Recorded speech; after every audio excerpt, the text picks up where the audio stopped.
नमस्कार दोस्तों, मेरा नाम संजीव। एक बार फिर से हाजिर हूँ अपना नया वीडियो लेके।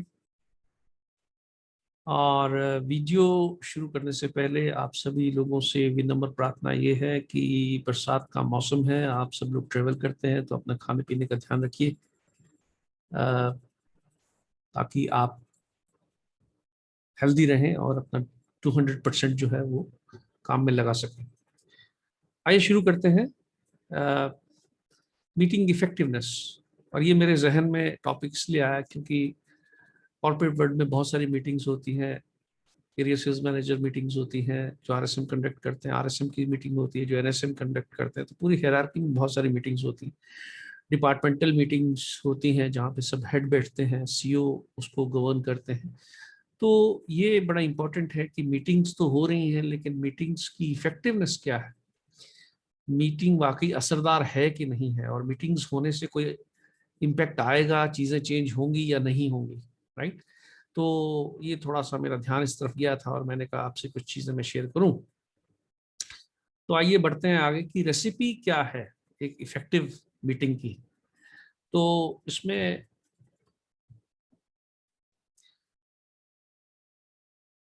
हम देखेंगे कि अगर कॉन्स्टिट्यूएंट्स देखें एक इफेक्टिव मीटिंग के, तो एजेंडा सबसे पहले। जो भी मीटिंग बुला रहे हैं, जो अटेंड कर रहे हैं, उनको बड़ा क्लियर होना चाहिए कि एजेंडा क्या है, आज किस बात पे, किस मुद्दे पे हमें डिस्कशन करनी है, बात करनी है, अपने आप को प्रेजेंट करना है, लोगों को सुनना है। तो एजेंडा बड़ा क्लियर होना चाहिए। कम्युनिकेशन जो है वो बड़ा क्लियर होना चाहिए। मीटिंग शुरू होने से कुछ दिन पहले जो भी पार्टिसिपेंट्स हैं उनको ईमेल के थ्रू कम्युनिकेशन पहुंच जाना चाहिए ताकि वो तैयारी कर सकें, और बखूबी तैयारी करके आए तभी वो कंट्रीब्यूट कर पाएंगे। जो लोग तैयारी नहीं कर पाते या हड़बड़ी में प्रेजेंटेशंस बनाते हैं, आप जानते हैं वो कैसा परफॉर्म करेंगे, उनका वैल्यू एडिशन कुछ नहीं रहेगा। एटिकेट्स बड़े इंपॉर्टेंट है। ये मैंने देखा है कि ड्यूरिंग मीटिंग्स, जब मीटिंग हो रही हो तो बहुत सारी चीज़ें ऐसी होती हैं जो होनी नहीं चाहिए, जिससे कि कंपनी के कल्चर के बारे में पता लगता है या लीडरशिप के बारे में पता लगता है कि जो मीटिंग ले रहे हैं जो लोग, जो लीडर्स, वो किस प्रकार के हैं और कितना सीरियसली अपनी मीटिंग्स को लेते हैं। मिनट्स ऑफ मीटिंग, MOM, ये बड़ा इंपॉर्टेंट है। बहुत सारी मीटिंग्स होती हैं, लोग बाग कहते हैं, लोग बाग सुनते हैं, अपने अपने चले जाते हैं, लेकिन मिनट्स को जो है नोट डाउन करना या उसको डॉक्यूमेंट करना ये बड़ा ज़रूरी है ताकि हम याद रखें और अगली मीटिंग में रिव्यू करें पुराने मिनट्स ऑफ मीटिंग में क्या क्या हुआ और किस किस की जिम्मेवारी थी। और फीडबैक बड़ा इंपॉर्टेंट है कि आपस में हम लोग कुछ फीडबैक फॉर्म जो है वो तैयार करें और सर्कुलेट करें ताकि हम लोग अप फ्रंट कैंडिडेट ये फीडबैक दे सकें कि हाँ भाई, मीटिंग की इफेक्टिवनेस कैसी है और उसमें क्या क्या सुधार लाने चाहिए। आइए शुरू करते हैं पहले एजेंडा से। ये एजेंडा का मैंने एक छोटा सा एग्जाम्पल दिया है। देखिए, ये एग्जाम्पल मैं इसलिए देता हूँ ताकि एक आइडिया रहे आपको। बाकी आप बखूबी काफ़ी चीज़ें कर रहे हैं, मैं जानता हूँ। तो उसमें डेट मेंशन होनी चाहिए, प्लेस मेंशन होना चाहिए, टाइमिंग्स मेंशन होना चाहिए, टाइप जो है RSM मीट है, ESM मीट है। आजकल मोड ऑफ कम्युनिकेशन बढ़ गए हैं, ऑनलाइन हो रहा है, जूम हो रहा है, आपका गूगल मीट हो रहा है, बहुत सारी चीज़ें हैं जो यूज़ कर रहे हैं लोग। ऑनलाइन, इन पर्सन हो रही है, आपको फिजिकली रूप में वहाँ पे प्रेजेंट होना है। तो किस टाइप की मीटिंग है, तो ये चीज़ें जो है हमको ये डिस्क्राइब करने बड़ी ज़रूरी होती हैं। उसमें टाइम है, पर्टिकुलर क्या है, पर्टिकुलर मतलब कि कौन प्रेजेंटेशन देगा, किस बारे में देगा, राइट, प्रेजेंटर कौन है और ऑब्जेक्टिव क्या है उसके। तो ये प्रेजेंटेशंस कई बार सिमिलर होती हैं सभी लोगों के लिए। मान लीजिए 4 रीजन सेल्स मैनेजर है तो चारों सिमिलर बात करेंगे। कई बार रीजन स्पेसिफिक भी होती है कि एक रीजन अगर ठीक नहीं कर रहा है या बहुत अच्छा कर रहा है, तो या पर्टिकुलर एक सब्जेक्ट ऐसा है जिसपे उसके ऊपर बात करनी है, या हमको ध्यान दे के उसके ऊपर ब्रेनस्टॉर्मिंग करनी है। तो ये बड़ा इंपॉर्टेंट है कि एजेंडा जो है बड़े स्पेसिफिक तरीके से बनाया जाए, बड़ा ब्रॉड ना हो, ताकि लोग तैयारी करके आ सकें। स्पेशल नोट उस पर दिए जा सकते हैं, जैसे ड्रेस कोड के बारे में आपने अगर कुछ कहना है, अगर टाइमिंग के बारे में कुछ कहना है, लोग बाग लेट आते हैं, गैजेट्स लाने हैं नहीं लाने हैं, किस प्रकार का क्या वहाँ पे होगा चीज़ें। तो ये बड़ी इंपॉर्टेंट चीज़ें हैं कि एजेंडा जो है बड़ा क्लियर होना चाहिए और ये वेल इन एडवांस जो है वो पहुंच जाना चाहिए। अगला जो पॉइंट है वो है कम्युनिकेशन का। तो कम्युनिकेशन के बारे में ऐसा है कि agenda should be send well in advance through email. WhatsApp पे एजेंडा भेजने की कोई ज़रूरत नहीं है। देखिए ये जो सोशल मीडिया है, व्हाट्सएप है, फेसबुक है, और भी कई चीज़ें आप यूज़ करते हैं, इस पर स्टोर नहीं होती चीज़ें, गुम हो जाती हैं, गायब हो जाती हैं। लेकिन ईमेल जो है वो अच्छा डॉक्यूमेंट करता है। तो अगर आपने किसी को भेजा है, उसको मिला नहीं है, तो you can have that reference point कि हाँ फलां तारीख को आपको भेजा है, आपने चीज़ देखी नहीं है। टू फॉर्मलाइज द प्रेजेंटेशन, ये बड़ा इंपॉर्टेंट है कि अब क्या होता है कि हर एक आदमी अपने एक फॉर्मेट में प्रेजेंटेशन बना के लाता है, लेकिन देखने वाले को बहुत दिक्कत है। 6 प्रेजेंटेशन है, 6 अपने अपने ढंग से बनी हुई है और 6 अपने अपने ढंग से कह रही हैं बात को, तो उसको कंसोलिडेट करना बड़ा मुश्किल होता है। तो इसलिए बड़ा इंपॉर्टेंट है कि आप फॉर्मलाइज कीजिए, फॉर्मेट बनाइए और सर्कुलेट कर दीजिए वेल इन एडवांस। डिपेंडिंग, अगर आप ऐसे हैं कि आप चाहते हैं कि नहीं मैं क्रिएटिविटी देखना चाहता हूँ, मैं फॉर्मेट उनको प्रिस्क्राइब नहीं देना चाहता, उनको देखना चाहता हूँ क्या करके आ रहे हैं मीटिंग, तो अलग बात है। Receiver should confirm the presence और should inform the absence in advance. अब बहुत सारी मीटिंग में मैंने देखा है कि वो रिसीव कर लेते हैं मेल, लेकिन बताते नहीं है कि हम अटेंड करेंगे या नहीं करेंगे। और कुछ लोग हिचकिचाते भी हैं मीटिंग्स अटेंड करने का। जैसे ही इंफॉर्मेशन उनके पास पहुंचती है वो थोड़ा बीमार हो जाते हैं, घर में कोई बीमारी हो जाती है, ऐसा भी होता है। लेकिन जेन्युइन केसेस भी होते हैं। लेकिन अगर जेन्युइन केसेस अगर आपके पास है, आपको लग रहा है कि आप छुट्टी पे हैं उस दिन, तो पहले ही वेल इन एडवांस आप जो है इन्फॉर्म कीजिए। और do and don'ts should be mention in the communication. ये भी चीज़ें जो है मैंने पहले कहा है क्या चीज़ें होनी चाहिए। जैसे कई बार हम लोग लिखते थे कि प्रेजेंटेशन जो है 72 आवर्स पहले हम तक पहुंच जानी चाहिए। ये नहीं कि हमको पता ही नहीं है कि प्रेजेंटेशन में प्रेजेंटर क्या देने वाला है, तो ये जो है जो भी हेड ऑफ डिपार्टमेंट है उसके पास पहुंच जानी चाहिए। अब बहुत सारे लोग बेचारे पजल रहते हैं कि जी बोर्डिंग लॉजिंग का क्या होगा। बहुत सारी कंपनीज में गेस्ट हाउसेस हैं, कहीं होटल में अरेंजमेंट्स हैं, तो ये बड़ा इंपॉर्टेंट है कि आप एचआर को भी इन्वॉल्व करें और उनका ट्रैवल प्लान, कब जाना है उनको वापस, कौन सी फ्लाइट से जाना है, मीटिंग कब खत्म होगी, उसके बाद कितनी देर बाद फ्लाइट्स वापस जानी है। तो ये चीजें जो है, चीजें बहुत छोटी छोटी हैं लेकिन बड़ी इंपॉर्टेंट है, राइट। तो ये ध्यान रखना है आपको कम्युनिकेशन में कि आपका कम्युनिकेशन कंप्लीट हो, कोई नो क्वेश्चन आस्क्ड। आगे हम एटिकेट्स की बात करेंगे। The decorum in the meeting reflects on the leadership behaviour.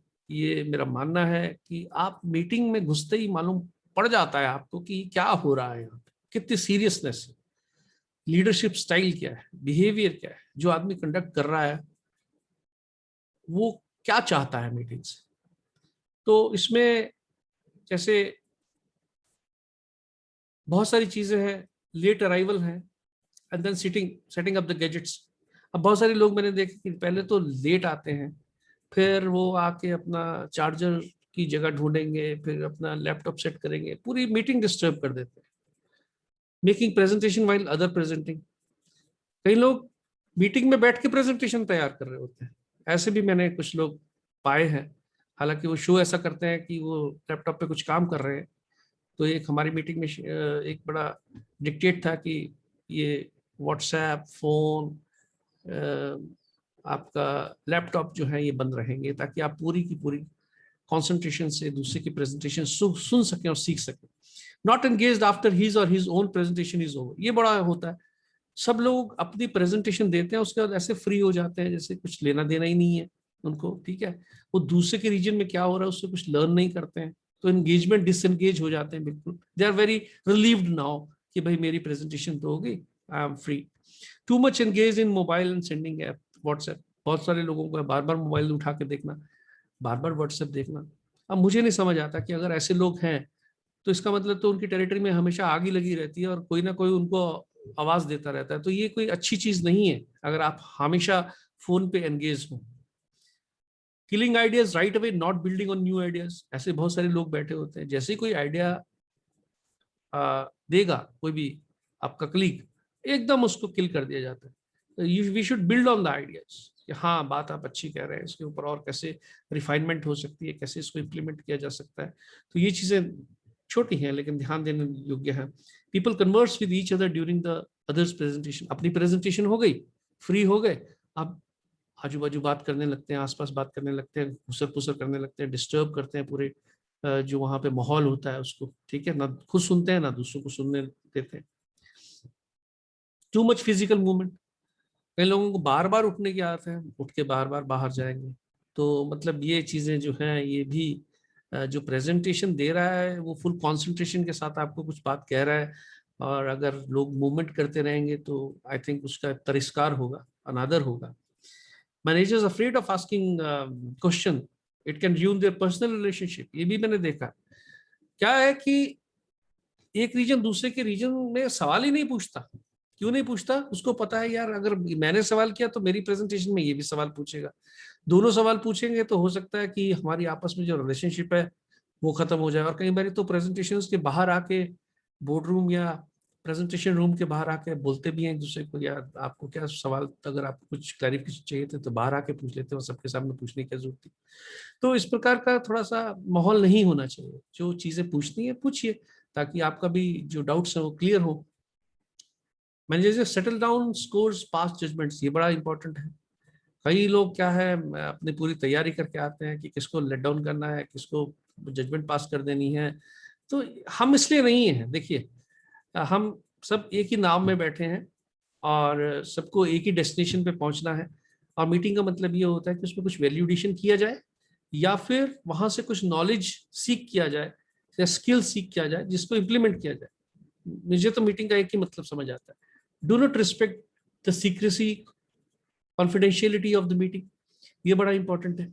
जैसे ही बोर्ड रूम से निकलेंगे सब लोगों को पता लग जाता है कि अंदर क्या हुआ, किसको किसने डांटा, किसने किसका आर्गुमेंट हुआ, क्या कॉन्फ्लिक्ट हुए, कौन सी ऐसी प्रोजेक्ट्स हैं जो आ रहे हैं। तो जब मीटिंग्स हो रही हैं तो ये बड़ी कॉन्फिडेंशियल माहौल में हो रही हैं। आप सीनियर लोग हैं तो आपको सब लोगों को अगर बताना पड़े तो उतना बताइए जितना जरूरी है। सब चीजों का व्याख्यान करना कोई जरूरी नहीं है। अच्छा, बहुत सारा क्या होता है, मीटिंग हो गई है लेकिन फिर भी मीटिंग जब हो रही है तो उसका एक तो टाइमिंग कोई नोट नहीं कर रहा है, राइट। दूसरा ये हो रहा है कि मीटिंग हो गई है फिर भी गपशप चल रही है फालतू फालतू की। तो ये ध्यान है, कुछ लोगों को घर जाना है, कुछ लोगों की ट्रेन पकड़नी है, तो उनकी चीजों को ध्यान देना बड़ा जरूरी है कि जब मीटिंग अगर टाइम पे शुरू हो गई है तो मीटिंग का खत्म होना भी बड़ा जरूरी है टाइम पे। ये भी बड़ा इंपॉर्टेंट है। नो एमओएम आर मेड, ये भी बहुत होता है। आए बैठे बात की, बात सुनी, चल दिए, कोई एमओएम नहीं है। एमओएम बड़ा इंपॉर्टेंट है, मिनट्स ऑफ द मीटिंग बड़ा इंपॉर्टेंट है, बिकॉज नेक्स्ट टाइम में जब आप प्रेजेंटेशन स्टार्ट करें तो एमओएम को देखें कि भाई लास्ट टाइम हमने क्या क्या डिस्कस किया था, किस आदमी ने क्या कमिटमेंट की थी, क्या टाइमलाइंस दी थी, और अडेयरेंस हो रहा है या नहीं हो रहा। और नेक्स्ट मीटिंग और इस मीटिंग के बीच में, जो नेक्स्ट मीटिंग होने वाली है और इस मीटिंग जो हो रही है इसके बीच में इसी चीजों को, एमओएम को रिव्यू किया जाता है कि भाई चीजें टाइम पे हो रही है या नहीं हो रही। तो ये एटिकेट्स जो है ये बड़े इंपॉर्टेंट है। स्मॉल चीजें हैं, छोटी चीजें हैं, लेकिन इम्पैक्ट बहुत हाई है इनका। Minutes of the meeting, minutes of the meeting एक मैंने बनाया है ये कि क्या डिपार्टमेंट है या क्या रीजन्स कौन से हैं, उनका एक्शन क्या है, उन्होंने क्या कमिट किया है, टाइमलाइंस क्या है, रिस्पॉन्सिबिलिटी क्या है। रिमार्क्स इसलिए लिखे हैं क्योंकि आप रिव्यू करेंगे इस महीने के बीच में, इस मीटिंग और अगली मीटिंग के बीच में जो टाइमलाइन है उसमें आप रिव्यू करेंगे, तो रिमार्क्स आपको मेल पे आने चाहिए उनके कि हाँ ये चीजें जो मैंने टाइम पे कही थी ये सर ये हो गई हैं और हो रही हैं, या डिले है तो उसका रीजन क्या है। Minutes of the meetings are very important. Feedback form इसलिए इंपॉर्टेंट है कि हम लोग साथ में हैं, एक दूसरे को जानते हैं, एक ही टीम है, एक ही फैमिली है। तो ये बड़ा इंपॉर्टेंट है कि हम लोग ये देखें कि भाई हमारा एजेंडा जो है वो सही है, हम वही बात कर रहे हैं, जो ज्वलंत मामले हैं, जो बर्निंग इश्यूज हैं कंपनी में, उसी के बारे में अपनी परफॉर्मेंसेज या नॉन परफॉर्मेंस को निकल के आ रही हैं। टाइम मैनेजमेंट हमारा कैसा है, वेस्टेज ऑफ टाइम तो नहीं है, प्रोडक्टिविटी निकाल पा रहे हैं हम लोग कम टाइम में, राइट। क्योंकि देखिए सब लोग आ रहे हैं, दूर दूर से भी आते हैं, कंपनी का पैसा खर्चा हो रहा है, वो स्टे कर रहे हैं, तो आप टाइम एनर्जी ये सब लगा रहे हैं मीटिंग्स में, तो इसका एजेंडा बड़ा क्लियर होना चाहिए। टाइम मैनेजमेंट बड़ा अच्छा होना चाहिए। आईटी के जो गैजेट्स हैं, नेटवर्क है जो वहाँ पे अवेलेबल, वो काम कर रहा है ठीक ढंग से कि नहीं, सिटिंग अरेंजमेंट्स कैसा है, कंफर्टेबल है कि नहीं, कि एक कमरे में ठूस ठूस के भरे हुए हैं, कुछ खड़े हैं, कुछ चेयर्स हिला रहे हैं, कुछ एक दूसरे को डिस्टर्ब कर रहे हैं। तो ये चीजें जो है ये बड़ी बारीकी वाली हैं लेकिन बहुत इम्पैक्ट डालती है एक मीटिंग में। तो मैंने सोचा कि ये चीजें मैं आपसे शेयर करूं, क्योंकि हमने जब मीटिंग की है तो हमारे को बहुत अच्छे बॉसेस मिले जिन्होंने हमें गाइड किया और जिन्होंने ये रिफाइनमेंट हमारे सोच में लाया, और जिससे कि क्या है कि प्रोडक्टिविटी जो थी वो बढ़ी मीटिंग्स की, और मीटिंग्स को बड़ा सीरियसली लिया गया। मीटिंग्स के लिए तैयारी करके जाते थे पूरी ढंग से, और जो मीटिंग ले रहा है वो भी पूरे ढंग से तैयार होता था कि मुझे क्या क्या चीज़ें रिव्यू करनी है, कोई चीज़ रह ना जाए, और एक पर्टिकुलर फ्रेमवर्क के अंदर, एक पर्टिकुलर टाइम के अंदर इस चीज़ों को एग्जीक्यूट किया जाता था ताकि बेस्ट रिजल्ट्स हम दे सकें। तो एक विचार था जो मैं आपसे शेयर करना चाहता था। इस प्रकार के मैं वीडियो और भेजता रहूँगा, आपसे शेयर करता रहूँगा। आपसे यही गुजारिश है, आप इसको लाइक कीजिए, सब्सक्राइब कीजिए, शेयर कीजिए, ताकि ये चीज़ें आम चीज़ें हैं, छोटी चीज़ें हैं। मैं इस चीज़ों को मानता हूँ, मैं बड़े व्याख्यान नहीं देता, बहुत बड़ी-बड़ी चीज़ें नहीं बोलता, क्योंकि कहते हैं कि अगर बेसिक्स पे भी अगर आप काम करो ना, तो बहुत ज़्यादा प्रोडक्टिविटी इंक्रीज कर सकते हो। जबकि आम चीज़ों पे जो कहते हैं ना कॉमन सेंस वाली चीज़ें, उस पे आदमी कम काम करता है। हम बड़ी-बड़ी चीज़ों को देखते हैं, बड़ी-बड़ी चीज़ों को सुनते हैं, बड़ी-बड़ी चीज़ों को पढ़ते हैं, लेकिन जो आम चीज़ें ज़िंदगी में हैं, उस पे हम वर्कआउट नहीं करते हैं। तो अगर आप ये करेंगे, मुझे उम्मीद है कि आप डेफिनेटली सक्सेस होंगे और आपको इसका इम्पैक्ट देखने को मिलेगा। Thank you very much.